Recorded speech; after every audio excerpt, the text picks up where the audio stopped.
Welcome to the Pursuit of Excellence, your go-to channel for wellness, happiness, and success. I am Arun Singh Rathore, a corporate leadership facilitator with nearly 2 decades of experience. Having trained and coached thousands of professionals achieve peak performance without compromising their physical and mental vitality. On this channel, we focus on science-based protocols to elevate your efficiency, embrace excellence over perfection, and grow professionally while staying grounded in well-being. Because striving for excellence isn't just empowering, it's deeply human. If you are ready to thrive in your life, you have come to the right place. Welcome to the first episode of this series on emotions. और आज का जो हमारा episode है, इसमें हम समझेंगे कि हमारे ब्रेन के कौन से अलग अलग रीजन्स इमोशंस में इन्वॉल्व रहते हैं, उन रीजन्स का क्या रोल है और ये सब मिलके कैसे इंटरेक्ट करते हैं और हमें हेल्प करते हैं कि किस सिचुएशन में किस स्टिमुलस पे हमको किस तरीके का एक्शन लेना है। और ये जो हमारा चैप्टर है, ये स्टार्ट होता है हिस्ट्री के साथ। और हिस्ट्री में हम एक कैरेक्टर की बात कर रहे हैं जिनका नाम था फिनियस गेज। फिनियस गेज जो थे, इनको कई बार ये भी कहा जाता है कि शायद साइकोलॉजी और इमोशंस की स्टडी इनकी वजह से स्टार्ट हुई थी। अब हम बात कर रहे हैं यूनाइटेड स्टेट्स ऑफ अमेरिका की इन द ईयर 1848। 13 सितंबर 1848 को एक बहुत ही इंपॉर्टेंट इंसिडेंट हुआ था जिसने साइंस, न्यूरोसाइंस, साइकोलॉजी, इन सबको बहुत ही डीपली इन्फ्लुएंस किया था। Okay, Phineas Gage was not a scientist, he was not a psychologist. Phineas Gage असल में एक फोरमैन थे जो एक स्टाफ को मैनेज करते थे, और ये लोग रेल रोड का लेइंग करते थे। तो जो ट्रेन्स के जो ट्रैक्स होते थे, वो उनको ले करने का काम ये करते थे। और एज अ फोरमैन इनका काम होता था कि जो इनके स्टाफ ने काम किया है उसको सुपरवाइज करना है, जो किया हुआ काम है उसको चेक करना है। और 13 सितंबर को जब वो कुछ काम को चेक कर रहे थे, उस समय उन्होंने एक जगह पे एक्सप्लोजिव ले किए हुए थे, और उस एक्सप्लोजिव में जो बारूद भरा हुआ था, उस बारूद के पाउडर को इनको टैप करके चेक करना होता था। अब ये जो टैपिंग होती थी, ये एक आयरन रॉड के जरिए होती थी, और ये ऑलमोस्ट 4 फीट की आयरन रॉड होती थी, जो 1.25 से 1.5 इंच का जिसका डायमीटर होता था। और ये आयरन रॉड से वो उस चीज को टैप करते थे। और वो टैप करने के समय एक इंसिडेंट हुआ और वहां पे एक्सप्लोजन हो गया। और उस एक्सप्लोजन की वजह से वो जो आयरन रॉड थी, वो फिनियस गेज को इंजर्ड करती हुई निकल गई। और उसने असल में एक बहुत ही इंटरेस्टिंग जगह पर फिनियस गेज को इंजर्ड किया। दैट मींस बेसिकली वो आयरन रॉड उनके जॉ से अंदर गई और वो उनके लेफ्ट प्रीफ्रंटल लोब को पियर्स करती हुई निकल गई, और वो 60 फीट दूर जाकर गिरी। और इस इंसिडेंट के बाद में उनका एक बहुत लंबा रिकवरी पीरियड रहा। कुछ महीने तक वो रिकवर किए, और कुछ महीने बाद उन्होंने फिर से ज्वाइन कर लिया। अब यहां से स्टोरी इंटरेस्टिंग होती है, और ये इंटरेस्टिंग इसलिए हो जाती है बिकॉज भले ही वो इंसान का नाम फिनियस गेज था, बट अब उनका जो बिहेवियर था वो फिनियस गेज जैसा नहीं रहा। ओके, इंसिडेंट से पहले वाला फिनियस गेज बहुत हाईली मोटिवेटेड, सिंसियर और बहुत ज्यादा सोच समझ के काम करने वाला इंसान था। बट इंसिडेंट के बाद वाला जो फिनियस गेज था, उसका अपने इमोशंस पे कोई कंट्रोल नहीं था, अपने गुस्से पे कोई कंट्रोल नहीं था। इनफैक्ट उन्होंने अल्कोहल अब्यूज करना शुरू कर दिया। डिसीजन मेकिंग पे बहुत डीप इंपैक्ट हुआ। अब वो इंपल्सिव डिसीजन लेने लग गए, उसी समय स्पॉट डिसीजंस लेने लग गए। अब उनका डिसीजन मेकिंग पे कंट्रोल नहीं था। उस समय उनको जो भी ठीक लगता था वो करने लग गए, और इसकी वजह से उनके पर्सनल रिलेशनशिप से बहुत बड़ा असर हुआ। वो अपने काम में इतने अच्छे नहीं रहे। इतने सालों से जब उन्होंने एक ही कंपनी में एक स्टेबल जॉब किया था जहां पे वो लगातार ग्रो होते जा रहे थे, अब सडनली वो एक से दूसरे जॉब को हॉप करने लगे। तो ये जो इतना बड़ा कॉन्ट्रास्ट आया उनके बिहेवियर में, इतना बड़ा जो एक्सट्रीम चेंज आया उनके बिहेवियर में, इसको देखने के बाद में अचानक में साइकोलॉजिस्ट और न्यूरोसाइंटिस्ट थोड़ा क्यूरियस हो गए। उनमें उस चीज को जानने की उत्सुकता जागृत हुई कि ऐसा क्या हो गया उनके जीवन में जिस वजह से वो पूरी तरीके से चेंज हुए। और यहां से इमोशंस और ब्रेन की स्टडी को एक बहुत बड़ा बूस्ट मिला। और इसी चैप्टर के साथ में हम अपना आज का एपिसोड स्टार्ट करेंगे कि हमारे ब्रेन में जो फिजिकल रीजन्स हैं उनका हमारे इमोशंस के साथ में क्या रिलेशनशिप्स। सबसे पहला क्वेश्चन यह है कि इमोशंस असल में है क्या। इमोशन बेसिकली हमारे फिजिकल लेवल पे, हमारे थॉट लेवल पे और हमारे मेंटल लेवल पे अलग अलग स्टिमुलस का असर होना और उसका रिएक्शन देना, ये इमोशंस है। ओके, इसका मतलब इमोशंस बहुत ज्यादा डायनामिक है। इसका मतलब यह भी है कि emotion person to person change होते हैं। अब इस चीज को हम थोड़ा और डेप्थ में समझेंगे, बट एज ऑफ नाउ हमारे लिए यह समझना जरूरी है कि इमोशंस बहुत ज्यादा इंडिविजुअलिस्टिक है और इमोशंस बहुत ज्यादा डायनामिक है। इसका मतलब सिचुएशन का चेंज होते ही हमारे इमोशंस चेंज हो जाएंगे। हम फिजिकली कैसा फील कर रहे हैं उसके बेसिस पे भी इमोशंस चेंज हो जाएंगे। राइट, तो इसको हम और डेप्थ में समझेंगे। अब सबसे पहले हम समझते हैं कि ब्रेन के 4 मेजर रीजन्स हैं जो इंटरेक्ट करते हैं इमोशंस के साथ। राइट, और जो सबसे पहला रीजन है जो इमोशंस के साथ इंटरेक्ट करता है वो है एमिगडाला। और एमिगडाला को कई बार इमोशनल सेंटर भी बोला जाता है।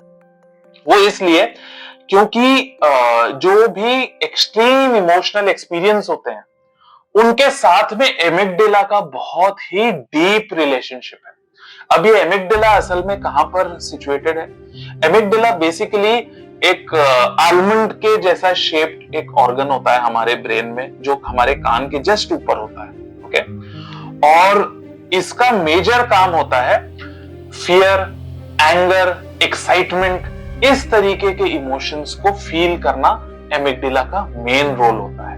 ऑलराइट, अब ये क्यों इंपॉर्टेंट है? आप इमेजिन कीजिए कि आप किसी नई जगह पर से आप वॉक करके जा रहे हैं और ये रात का समय है और आसपास ज्यादा लाइट नहीं है। ओके, जैसे ही एक ऐसी सिचुएशन आती है जहां पे आप शायद थोड़ा अनसेफ फील करें, ऑलराइट, आप इमीडिएटली नोटिस करते हो कि आपका हार्ट थोड़ा फास्ट पाउंड होने लगता है। आप इमीडिएटली नोटिस करते हो कि आपकी सेंसेस जो होती है वो हाइपर एक्टिव हो जाती है।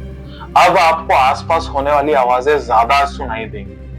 ओके, आपके आसपास होने वाली हलचल को लेके अब आप थोड़े से ज्यादा अवेयर हो जाते हैं, थोड़े से सजग हो जाते हो। ओके, ये कौन कर रहा है? ये काम आपका एमिगडाला कर रहा है। ओके, एमिगडाला आप में फियर थोड़ा सा लेकर आएगा। ओके, किसी सिचुएशन में थोड़ा सा एंगर लेकर आएगा, किसी सिचुएशन में थोड़ा सा एक्साइटमेंट लेके आएगा, जिससे कि उस मोमेंट पे इमीडिएटली आपकी एनर्जी थोड़ी सी हाई हो जाए। ये एमिगडाला का रोल है। कई बार हम कई सारे इमोशंस को नेगेटिवली लेते हैं। ओके, जैसे हम कई बार फियर को नेगेटिवली लेते हैं। हमको ऐसा लगता है कि फियर नहीं होना चाहिए हमारे अंदर। Okay, fear is an excellent way of preserving yourself. अपने आप को बचाने का बहुत अच्छा तरीका है फियर।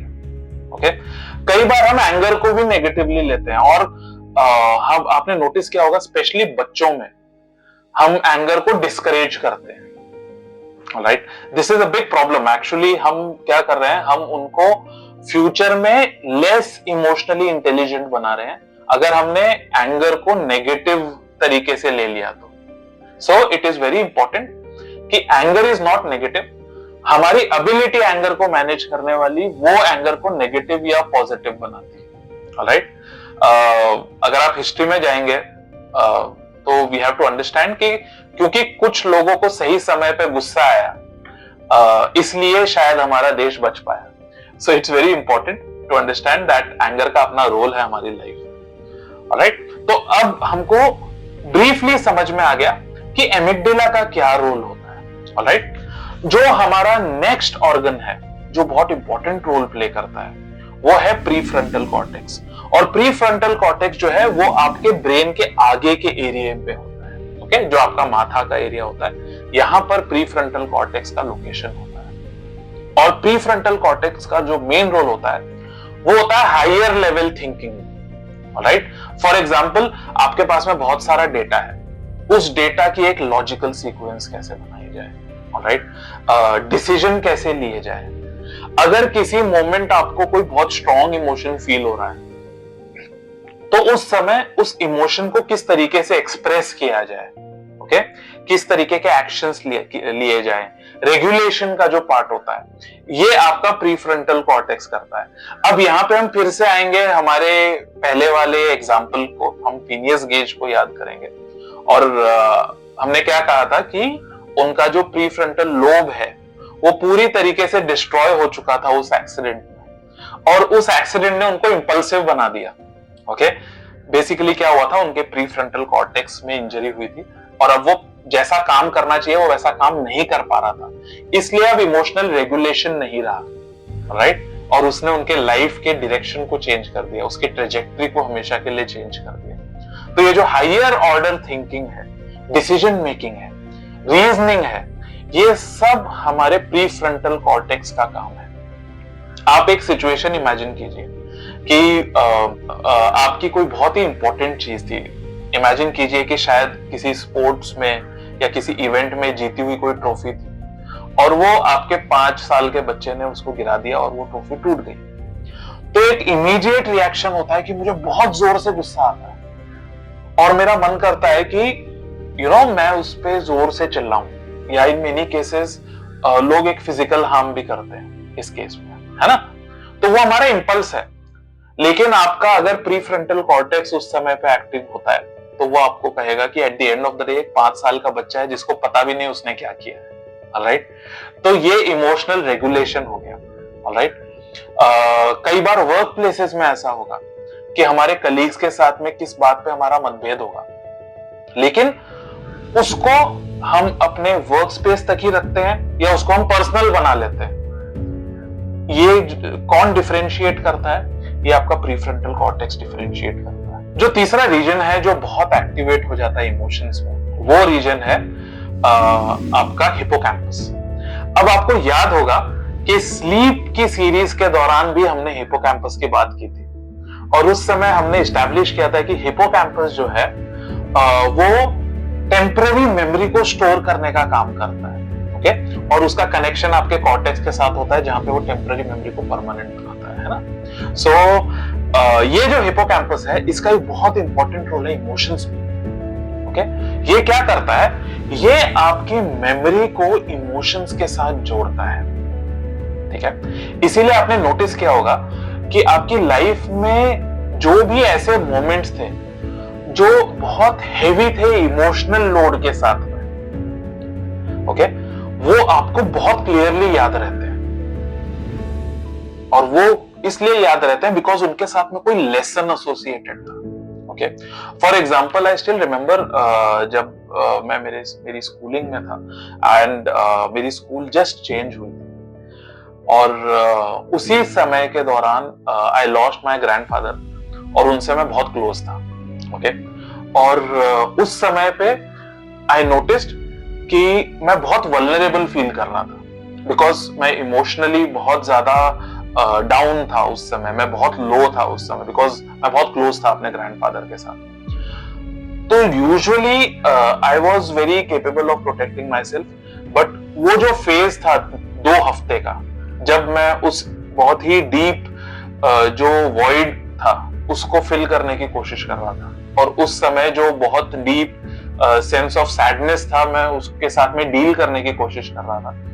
वो 2 हफ्ते का टाइम ऐसा था जब मैंने मेरी लाइफ में पहली और आखिरी बार बुलिंग को फेस किया, ओके। और मुझे कहीं से भी किसी तरीके का प्रोटेक्शन नहीं मिला।